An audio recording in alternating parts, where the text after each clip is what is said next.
Hi, this is Roger, thanks for dropping by, and have a go at hercoglossum. Now that might be sacrificing the last few blooms, but I don't think what I'm going to do will affect the blooms that are there.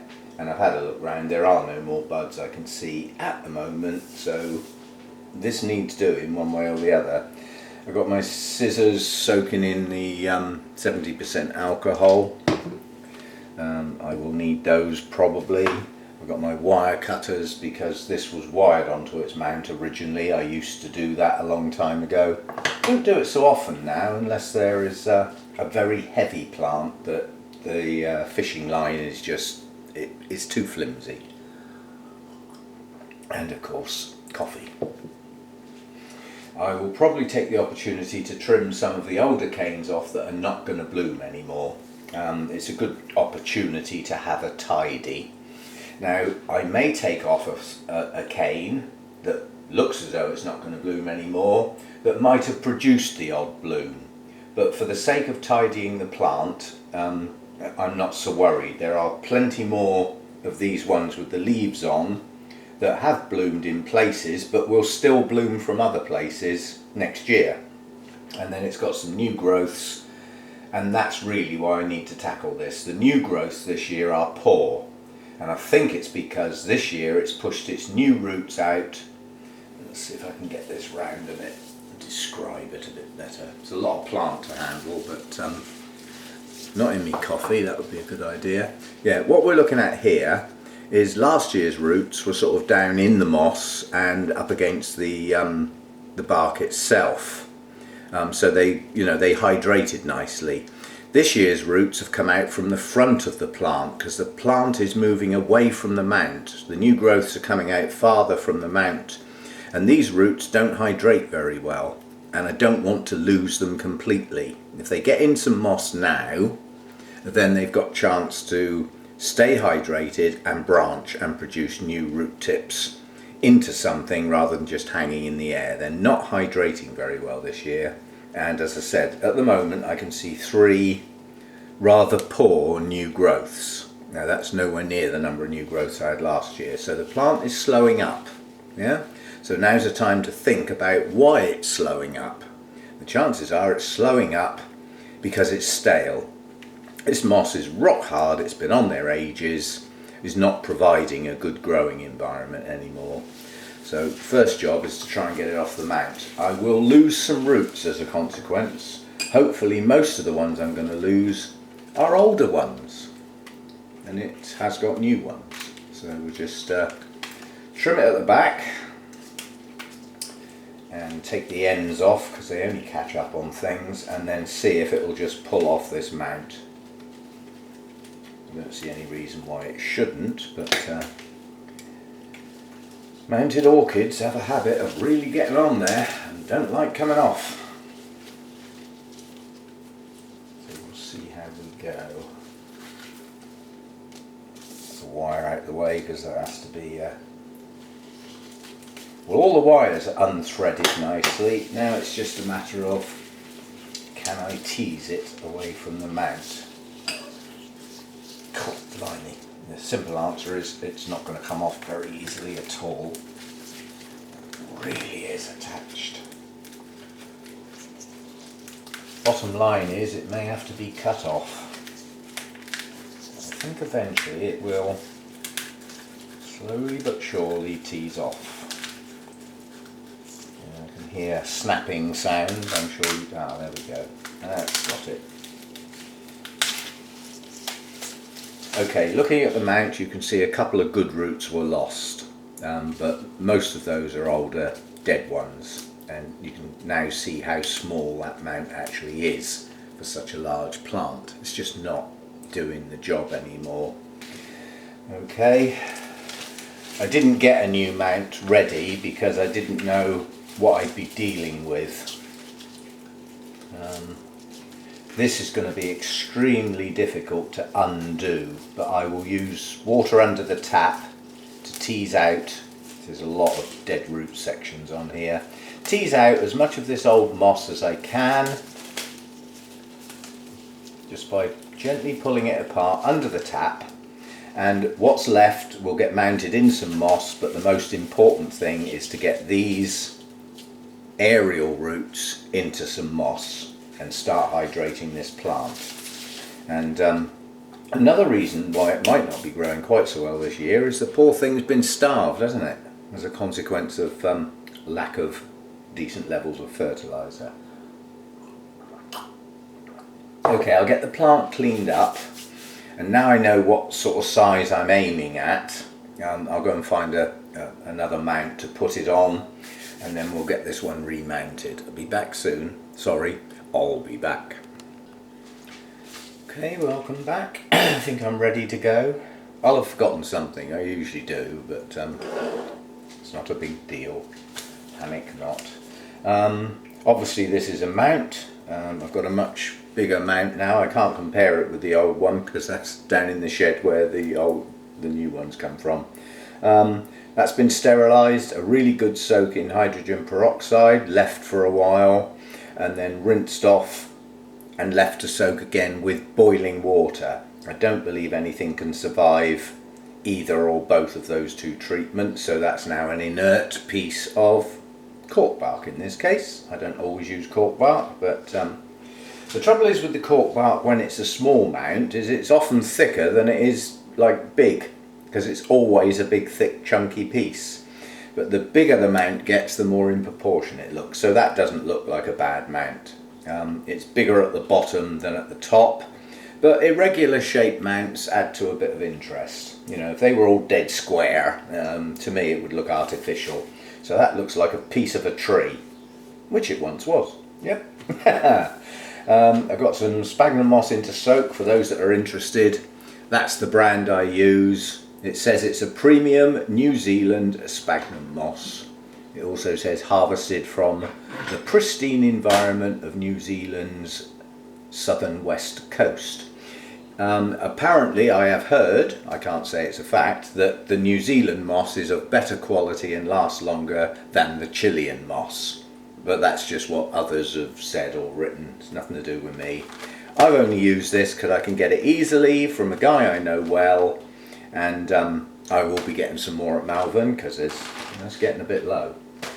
I probably won't need a lot more this year, but it keeps, you know, as long as it's bone dry and in a bag, it lasts indefinitely, quite honestly. It's once it gets wet, you start the process of deterioration, and depending on how wet it stays, depends on how long it takes to break down. But the better quality that you start with, the longer that process takes, so I'm told. Right, now what's left is stuff that won't come out. And all I can say is I think it's a solid mass of flipping roots. Obviously some roots were damaged taking it off the mount, but in amongst here are viable roots and there are some growing tips, so I'm not tearing at it anymore. The goal for today was to get these aerial roots into the moss, yeah, rather than leaving them hanging in the air. The only difference this time is the plant is going upside down, because that was its way up before, and the things have had to sort of arch to go pendulous, and it makes for a bigger plant with huge big curves in the thing. So it's going to go up that way this time. The new growths that are coming out will then head downwards quicker than they would have done if they have to head upwards, and then the weight takes them down. And roots being upside down makes not a jot of difference, quite honestly, not a jot. Okay, so we'll see what we can do. I've trimmed off quite a few canes. As you can see, there's not a lot of the tatty ones were out that side of the plant, you know, ones that have finished blooming. But canes that have still got the odd leaf on, they may not bloom again, but I'm going to give them the chance to do so. And obviously last year's growths are still almost fully leaved, and then this year's growths to follow on. It's a 3-year growth cycle, this one. So the whole idea of hydrating the roots means I do want some moss underneath as well as on top. I want to get these roots hydrated because the plant has slowed right up this year, and the only reason can possibly be, quite honestly, that, you know, it's not as hydrated as it has been in the past. Well, that's my theory, and I'm sticking to it. So some underneath, down in the crevices, so that, you know, as the roots head into those crevices, they still stay hydrated. And I'm going to wire this time because it is a heavy plant, and the fishing line, although it looks nicer, probably won't hold the plant still enough. And to wind fishing line round tight enough to hold a heavy plant, the chances are it's going to have to be tight enough to start cutting into things like stems and roots, which we don't want. Whereas the wire can actually be put on quite loosely because it doesn't, you know, it's firm, it doesn't bend, there's no give in it. Well, not a lot. This is a very fine gauge wire, by the way, it's not a heavy gauge wire. Right, I'm just going to clear some stuff out the way because once I get a length of wire on the go, it tends to catch on lots of things. I'm going to overkill this. I have bonsai wire coming out my ear rolls. Down in the shed I've got another half a dozen coils of various gauges that have hardly been used because I don't wire my bonsai anymore, and if I do ever again it will be on a very low scale. So I've got a hell of a length of wire. I'll try not to poke myself in the eye and hook up on anything and knock it off, but this is just simply going to be a matter of placing the plant near the bottom of the mount. Remember, I've turned the plant upside down so the roots are now pointing upwards, and getting some moss over the top of those aerial roots before I strap it on. That way they're at least going to stay hydrated. I don't mind a few aerial ends, but these are branching roots, so anything that's in the moss is highly likely to start branching. And as you know, roots do random. Then it's not controlled. It's not oh, let's head away from the light or anything like that. They might end up that way, but they tend to get thrown out of the plant in random directions. And some of those directions will end up near whatever it's growing on and attach. Some of them won't because they're heading away and they'll become aerial roots. And it's just the way of things. That's just how it is. Right, that's enough moss. All the roots are covered apart from a couple of little ends. Now all I've got to do is try and get something to hang on so that I can use my other hand. So I want enough of the end of the wire to go around the back so that eventually it can be sort of wired in, if you know what I mean. So I'll push that round the back tight and hold it with my finger. That leaves this hand free to do what I want to do. You can see the weight of the plant's just trying to tear the whole thing off, and it's pulling the moss off. So I'm going to have to hold it a little firmer, shall we say. That's not bad. So round one. Try not to damage any canes. Round again a bit further up. Now it's holding itself. Now I can ease off with the pressure on my hands. A fair bit of the moss fell off of that area, so now that the plant's firm I can tuck some more on there and then get a length of wire around to hold it in place. There we go.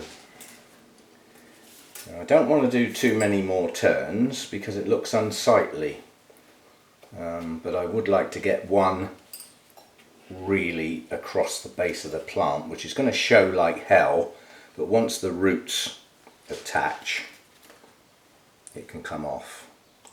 But I need the plant held firmly. If it's not held firmly and there's any wobbling around, the roots just don't like it. You know, they really don't. I mean, that Phalaenopsis in there wobbled around on its mount and it just didn't grow roots. As soon as I secured it, all the roots started shooting out. I don't understand why, I don't need to. I just need to know that that's plants that wobble are no good. And any new root tips are vulnerable at that stage. Okay, now the only thing I'm going to do with that is pull that end, tuck it round there and pull it again. And that will make 2 or 3 of those loops pull a little bit tighter than my random pulling that I started with. You can see it just pinches them together, so they're now pulling a little bit tighter on the plant, but not enough to garrot the thing. Little twist, trim the ends, otherwise they'll only dig in my fingers, poke me in the eye and do all sorts of wonderful things like that, causing language that is not suitable for videos to be said. There we go. I just noticed this one's got no tag on it. I don't think I'd forget what it is. Okay, so that's it. It's well secured. Aerial roots can now stay hydrated, and any new roots that push out of that solid mass have now got something to get into. And I've got 3 new growths on here. One is pointing straight down, just the job. Actually, I've just seen another new root, new shoot I believe.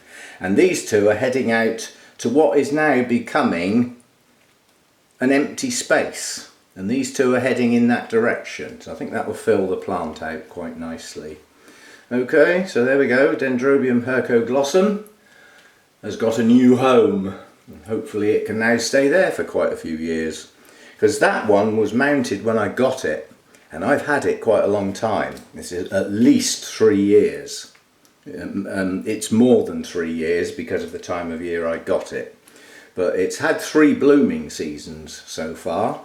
So I've had it at least 3 years. Heading towards 4, I believe. That's probably why it's such a large plant. Looks like a tangled mess now, doesn't it? Drowned rat. Okay, so that's that one done. I may be doing some more today, but I'll keep this one separate. That way it's not too long. Thanks for dropping by. Hope you've enjoyed that. I don't normally wire my mount, so something a bit different. But you can see the wire doesn't show that much. Most of it's gone down in the moss. There's just that one holding the plant in place. Okay, see you next time. Bye for now.